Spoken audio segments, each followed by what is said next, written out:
वाह। Excuse me ma'am, yes ma'am. आपकी dress बहुत अच्छी लग रही है। Thank you.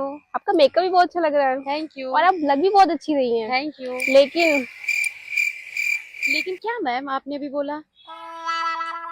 अरे मैम बता तो दीजिए। अरे मैम बता तो दीजिए, लेकिन क्या? अरे मैम बता तो दो, लेकिन क्या? मैम लेकिन क्या? मैम आपने चमक की ज्वेलरी नहीं पहनी है। वाह। इसको पहनने के बाद आपका लुक कंप्लीट हो जाएगा।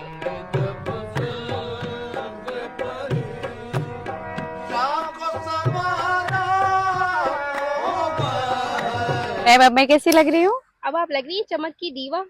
Thank you so much ma'am, आपने मुझे चमक को सजेस्ट किया। क्या आप भी ऐसी ज्वेलरी सर्च कर रहे हैं जो आपको अभी तक नहीं मिली है? तो मैं आपको बताती हूँ, इंस्टाग्राम पे चमक चमक कांटेक्ट करिए, डीएम करिए, वो आपको आपकी मनपसंद ज्वेलरी आपके घर तक पहुंचाएंगे। Thank you.